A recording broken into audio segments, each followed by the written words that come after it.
And Yeah.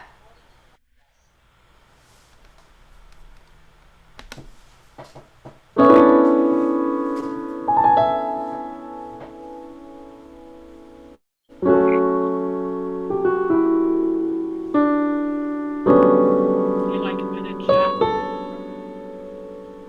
Welcome. I'm speaking today with my dear friend, Alison. Who's down Flexible, North Carolina, waiting out tropical storm Elsa. She can't get to the beach today, so she gets to talk to me. It's like I'm sitting up here in the rain in the mosquito fest, so it's perfect. Allison, It's so great to be here with oh you, my gosh, Sharon. I love talking to you. We should do this actually, when it's not a conversation like this. Yes. Yeah. We are talking about art of improvisation. It's coming up again, one more year online. It's a 3-day event, August 1st to 3rd. Early bird Yeah. registration is open till the 16th. And we're doing framing it a little differently this year so that we know people are zoomed out. So we've got tracks that people kind of feed in and out of.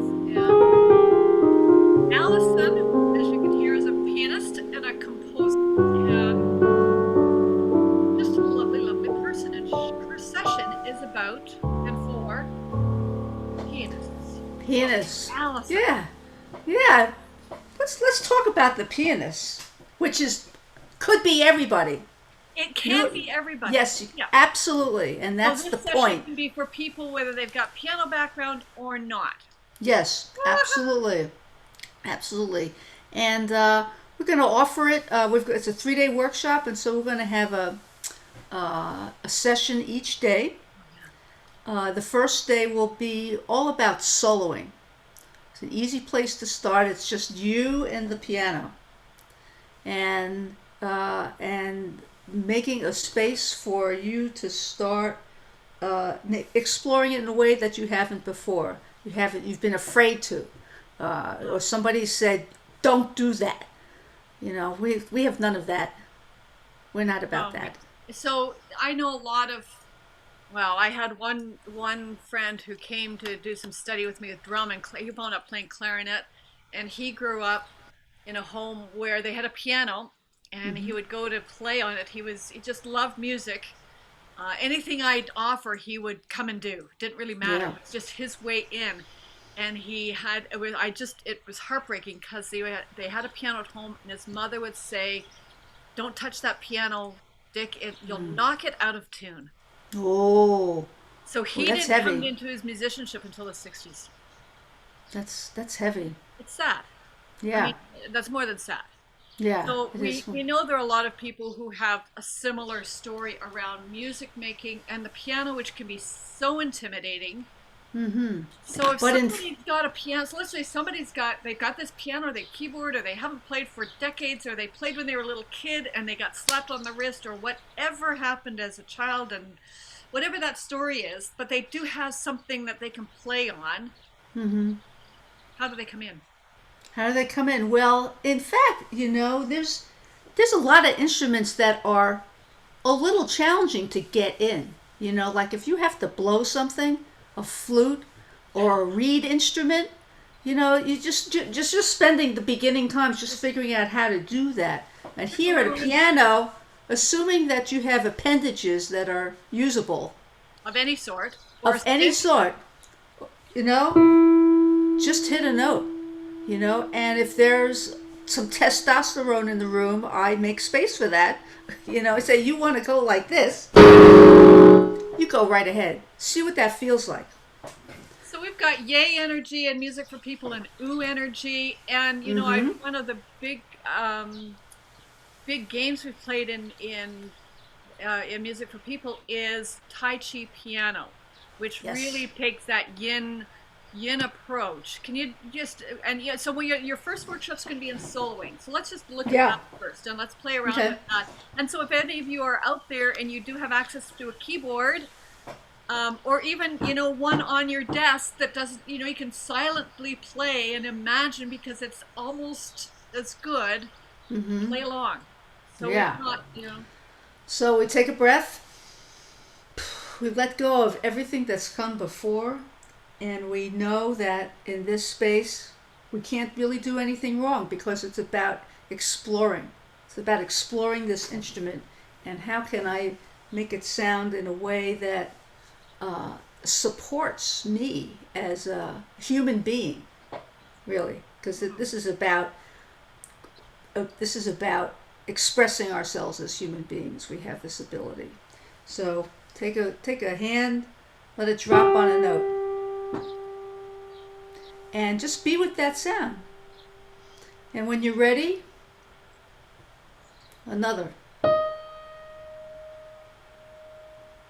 We could do this too. Just take that changes the whole, that really gives space. Yes.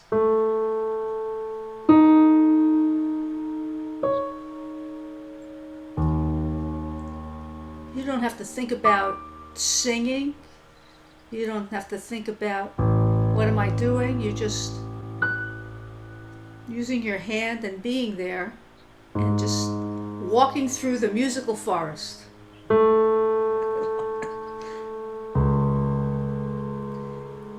You can spend as long as you want just doing this sort of thing. And then you might want to take 2 fingers and start clustering.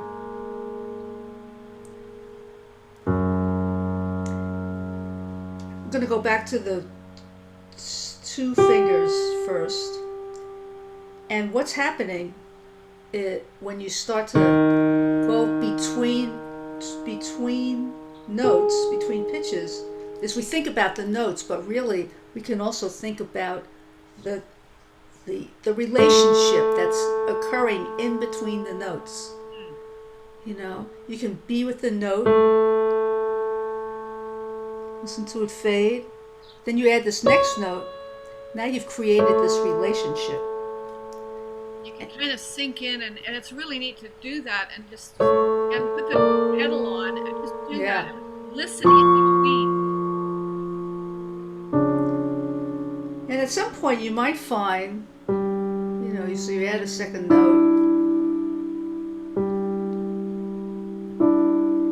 You might like that. You might just repeat it.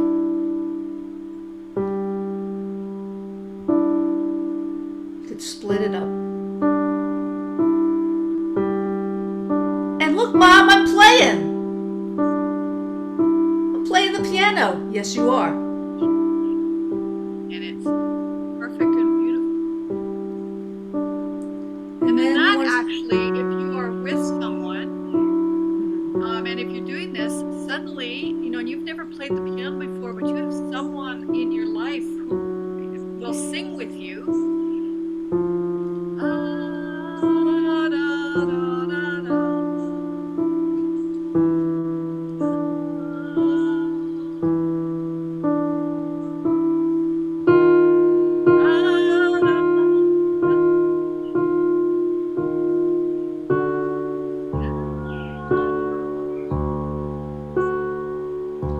So that's just an example of how we can play with Tai Chi piano. Another device, that might be too fancy a word, but another thing we could do, Another game is working with keeping a sound going, making a drone. On the piano, we have to keep repeating it to keep that sound going. But we have that sound going, and that's going to tie everything else we're doing together. And that can be a lot of fun.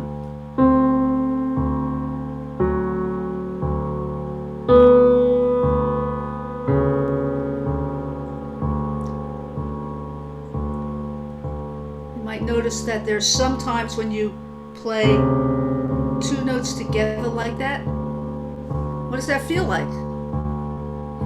Bit of tension there wants to release, like so many things in our life. Get a little tense. How can we release that? We're probably feeling a lot more comfortable with that tension these days. We can live with dissonance a little bit longer now, I think. So those are already 2 simple devices that you can make a lot of music with. And the thing with that repeated pulse, that just one, it's like a breathing pulse. And I think pianists who have experience want to have, they're used to using all 10 fingers all the time. Mm-hmm. Yeah. And they don't breathe. And they think that if they're going to improvise, they have to be Oscar Peterson. And it has to be fast, and there have to be a lot of notes. Right. And that's one of the mental, and I think beginners too, who never think, oh my gosh, I've heard this, Lang Lang play, and their fingers are all over the place, and I can't do that, and so, and yet this says, oh, and it gives, when I do this, and I could feel it, and you can probably feel it if you're listening, it just gives a ground that I can stand on. That's right. And that no matter what happens on my right hand, and it doesn't have to be fast. No. It can be one note. So Alison's just going to do this, right? She's going to keep that going. And there might be one note. And there's space. Right. And no matter what happens, it's still there. And there's something about that security, I think. Mm-hmm. That there's no, for somebody beginning, okay, I'm a little, okay, let's come back to this. This is like piano breathing. Yes, nice. Back to your breath. Yeah. This is breathing on the piano. Mm-hmm.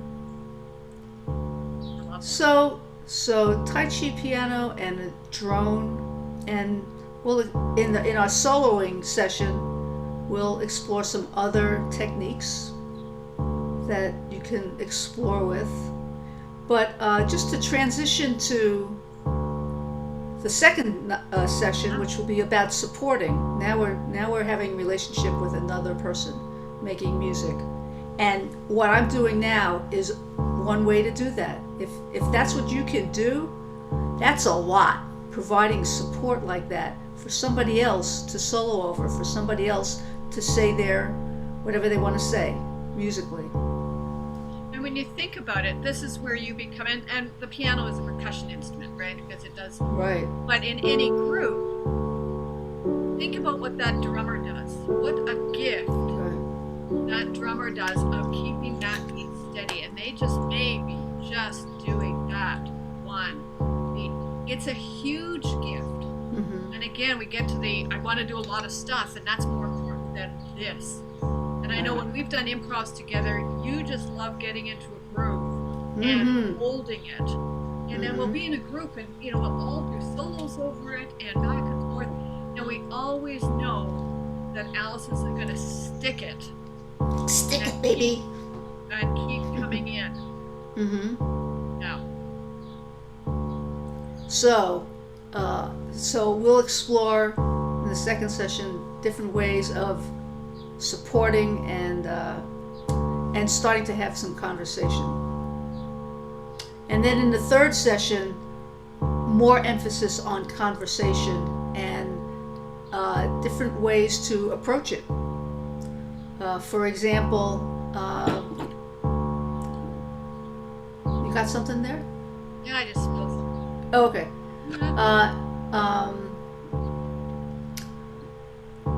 You could start to introduce topics of conversation. Like, here, it's raining.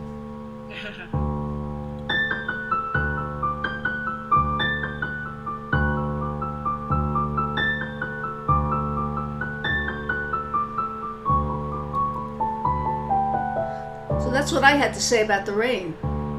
And now, next person, we're going to trade. We're going to take turns supporting solo and soloing. So now I'm going to keep a...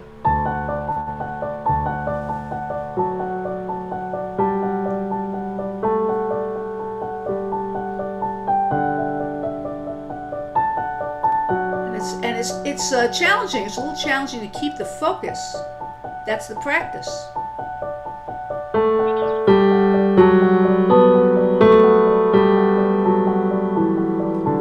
So keeping a doing a little arpeggio, a little pattern, simple pattern, just take 3 notes, You know, and that's enough to support somebody. That's it's a little hard for me to do it with each hand, but that's a practice, but you know, it is because that was fun. yeah, Yeah, and it can yeah. be really slowly. Yeah, yeah. So that's what we're going to do. Focus on the piano. Can you take what we review to other instruments? Absolutely. Yeah. But this, you know, we don't really often focus on the piano. It's just sort of assumed it's there. It is, yeah, You know? and it is something for pianists to undo the 10 finger all the time thing and to breathe Right. into, because everybody else has this happening, or you know, this kind of thing happening. Speaking of this happening, David Rudge has just popped in, so I'm going Oh, to please bring him in. bring him I in. sent him a little message, Yeah. and From as he popped in, that was my spill. if he And pops there in he is. 10, I'm gonna get upset. Professor Dr. Rudge, you're muted. Dr. Rudge.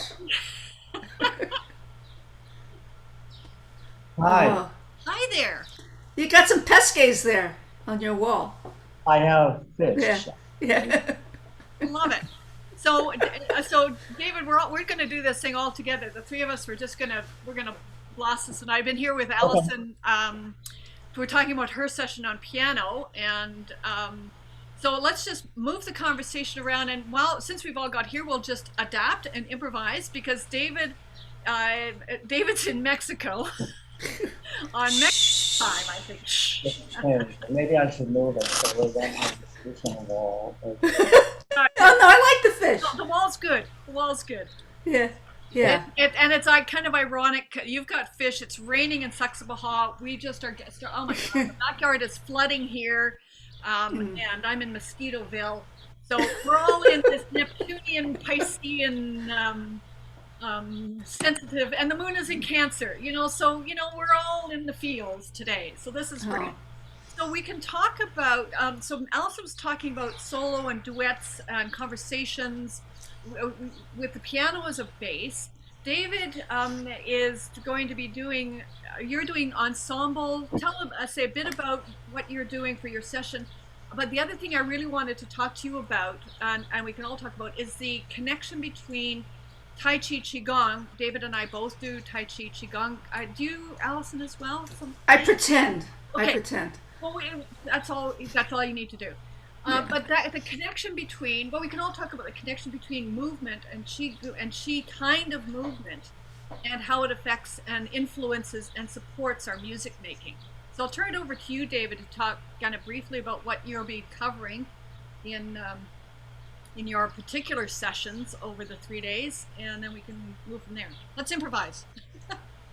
Oh. Right. Like So- really? So David, what is your role in art There of you go. improvisation? So wait a minute. We're starting now. When did you push the on button? Well, we've been recording for 20 minutes. Oh, so it's like ongoing. I got it. All right. Yeah. So tell people what we're going to do now. We needed some fresh energy, and you came just in time. I get it. All right. So why don't you ask me that question again? Okay, great. This is David Rudge. He's one of the faculty at Art of Improvisation and through the whole Music for People program. He is a conductor and a violinist at SUNY Fredonia, where we normally hold our in-person events. He's currently in Mexico, enjoying the fish on the wall. So I'd just like David to talk, and we are just putting this all together. So, David, just introduce your role and what your workshops are going to be over these 3 days. I guess my role is director of the musicianship program, and part of that is making music and not so much talking about how we do it, but just doing it. And so part of this workshop that I'm giving is ensembles, so doing it together with other people during a pandemic, which seems to be wanted, and since we're so separated for so long, and so even though it's on Zoom, we've come up with all kinds of techniques to do this. clever little things we can do that work out really well, even though we're apart, to play together.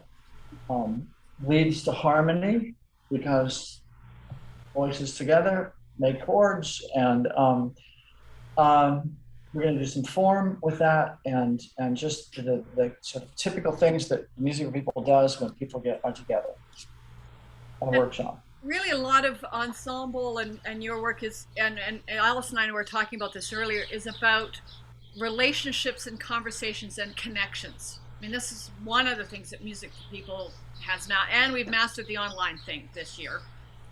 We've done it really well. But Alison was talking about her playing one note, and did you want to do that and just demo that thing again, where it's one note and then adding another note as part of a conversation?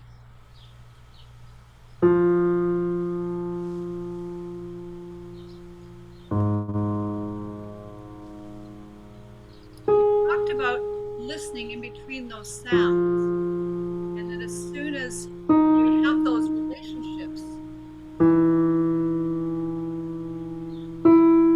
hold those two and listen in between.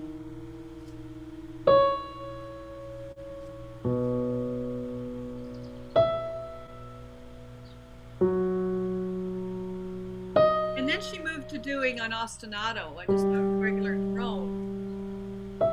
Regular drone, and keep opposed to an irregular drone, or an irregular drone. And so, David, how does this fit into the ensemble thing as you're working? We've got somebody starting. We're going we don't need to demo, but you've got somebody who is starting a bit of a something. How does someone get in? How do you work with them to get into another part of that conversation?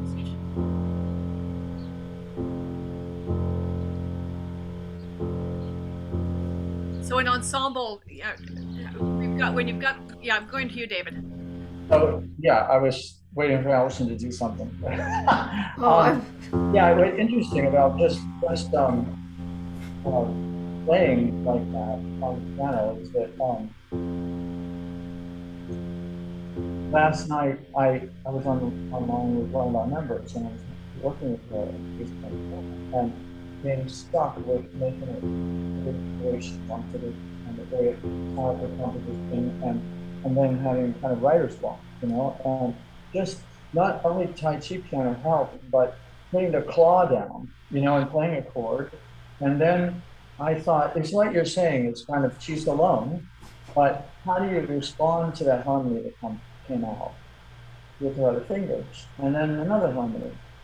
And then after she got stuck, take a break, take a sec, take a breath, and start again, and it really led to these amazing places of doing Tai Chi piano where the hands just come down slowly like in Tai Chi, but also loud and soft and long and short and fast.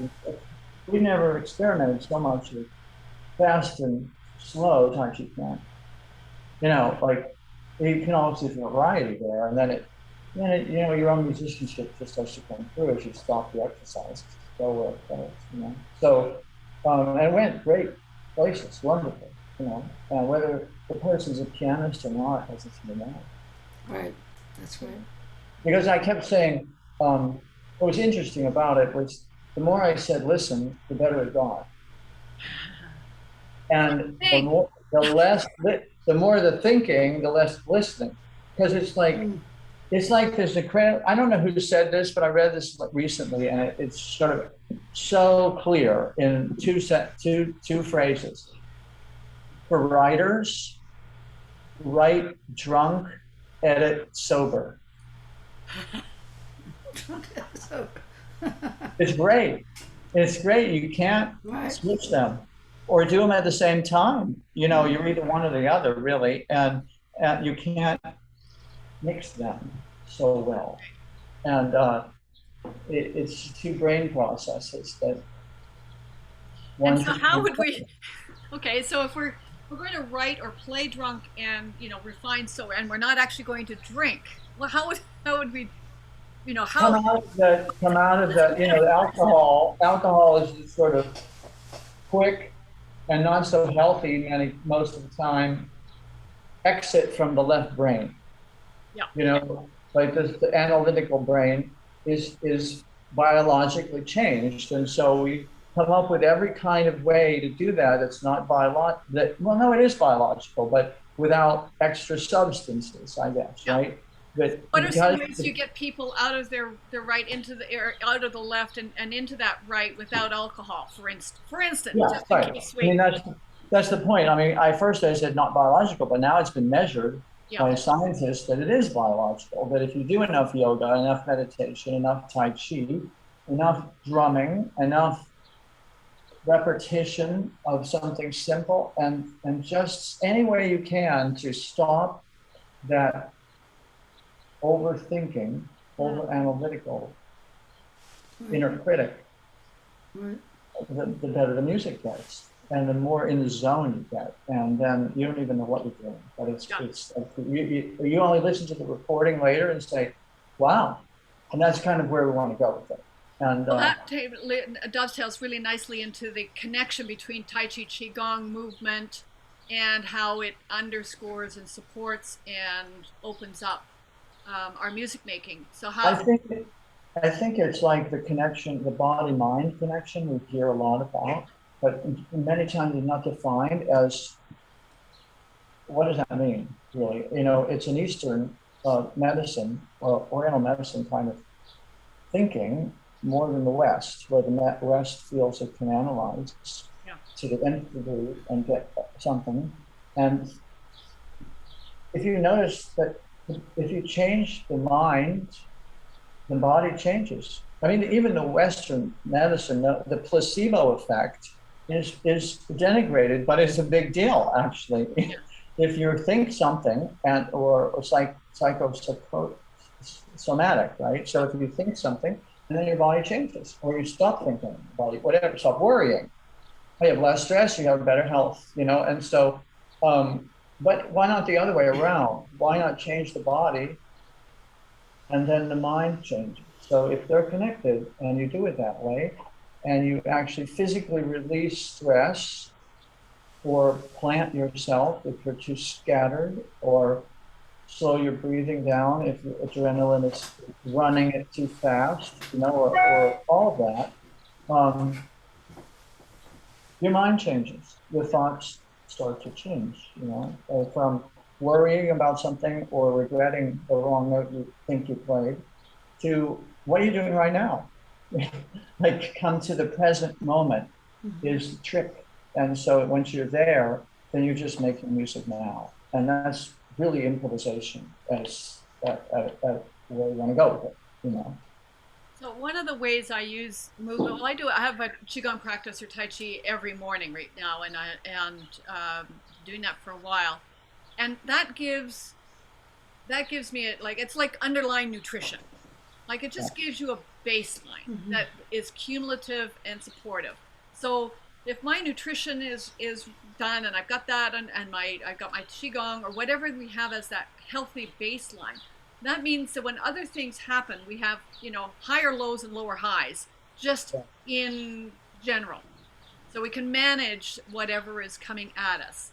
So that's one thing, having that baseline of a regular practice. People coming to AOI may not have that baseline of Qigong or Tai Chi, and I know Mary's doing Nia. So those kinds of movement connections are really, they're really important.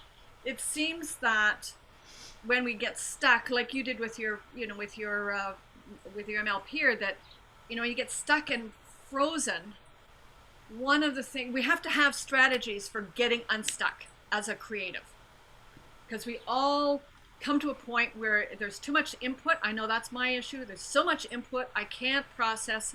I stop. I can't move, and I've had to develop certain things that, movement is one of those things. And qigong would be I mean, something. the Chinese believe that if you're going to get up in the morning, then get up and move. It's pretty simple, really. Yeah. If you have, for instance, if you get up and you do something like that, the rest of the morning, at least, seems to flow better. If you get up and you start reading email and start reading a book even, just sort of mental work right away. You get tired of doing that faster and you get stuck. It's like they're wound together somehow. And especially in the past 14 months of sitting in a chair too much, it starts to become pretty obvious that other things don't flow as well. And so we want flow during a normal day, but also when you're improvising even more, because just that sort of movement. Moving is good. Moving is good. Moving is So at AOI, you're doing some qigong or tai chi and first thing in the morning? Is that part of the timetable? Yeah. So we'll do it first thing, and then we'll do some more. And I know a lot of people will be thinking, "Oh my God, I've got to get up early and to do the tai. I'll just come in at 9 o'clock." And so what we would really recommend, like it would be a really cool experiment if people who are registered for even for a day, even you're just coming for the day, get up and do the tai chi, and just for those 3 days. Don't check your email first thing. Don't turn the technology, like turn everything off. Do this first just for 3 days and see what as an experiment, as a little game, and see what it feels like. And I could probably almost guarantee, I can guarantee that, and I think, right, Alison or David, I mean, if they did that for those 3 days, you should write it in the schedule. Turn off everything. Yeah. I mean, that that would be a great little piece that maybe we'll add into our piece. Even if you're just coming for the first session or whatever it is, or you're coming for a session later on, or whatever it is, that would be okay. And because it really is so critical. And David, you've been doing qigong Tai Chi for years and years and years and years. The beginning was, the first workshop I took was the year before music was founded. And at that time, David was teaching with Al Wong, the famous Tai Chi master. And I had known about Al through his famous book, Embrace Tiger, Return to Mountain. It was like a seminal book in the 70s about his work. It would put the workshops into the book, somebody did. And then, and Al taught Tai Chi in a way that David taught music, and he would look at everybody after a while and say, "Wow, you're all doing it, you look like masters, and it's your Tai Chi. It's not like Arthur Murray dance steps like that have been passed down for 1,000 years and it's somebody else's Tai Chi." Which is, there's an upside to that. There's advantages to, they knew a lot. They knew a lot about acupuncture meridians and lining them up and all that stuff. Okay, but so we just 7 days like that, all day, all night, and it's just like 12 hours a day or something, a massive schedule of dancers. There were 70 dancers there, and people were connected with Tai Chi, and so it's from the beginning. And David taught back then a lot about making music is an athletic experience. Yeah. And it's not an academic thing. It's an experience, and it's athletic. It's a body, the music, And as a conductor, of course, it's just resonated for someone who was going to be one, and eventually be one. But just the way I'm approaching the instrument and changing the way I was approaching it, everything changed. And so I went on to learn long form that Tai Chi people do. And only later, when I assisted Al and David, did I realize, Al had told us then, "Oh, I learned Tai Chi as a little kid in Taiwan following Tai Chi master around." And we're like, well, that's a cute image. And later, having dinner with them and sitting there and talking, and that came up again.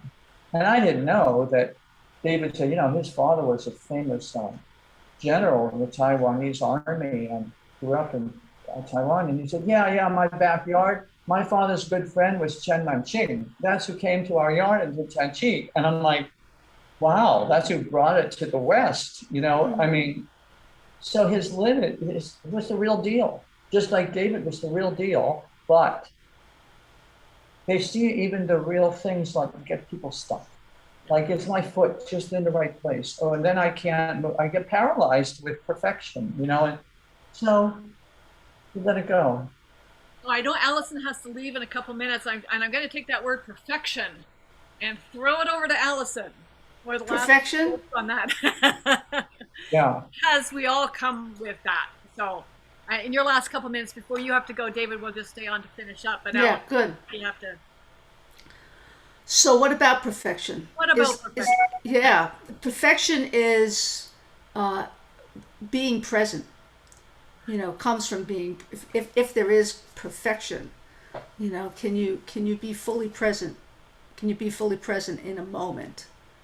And how are you in that moment? And to be there, I think it's helpful to have a sense of humor about it, because we get so precious about everything we do. And I was just watching the end of the Wimbledon tennis match, and the Aussie won, the woman, and she is a player with good humor, and it's been noticed, because people can be so competitive, understandably, but she brings in a lightness, so because it's about the journey. That's her quote. That's her word, and that's what we aspire to. It's not about performing a piece. It's about being in the journey of music, which is an expression of our humanity. So that's what I have to say about that. Thank you so much again for hosting our conversation. Yeah. David, I miss you. Yeah, likewise. Oh my Look God. forward to hugging Like you the soon. hug is like, Big hug. Big hug. And look forward to seeing you all. AOI At some, online August 1st. yeah, Yeah. yeah, Allison, we'll be there. thanks for being Yep. here. Sorry you can't This go is to the beach, cool. but Okay. I hope we Yeah. were reasonable. Yeah, great. Fun. Thank you. Thank Ciao. Thank both of you. Great to see you. you. Great to see you. Talk to you later. Okay, bye.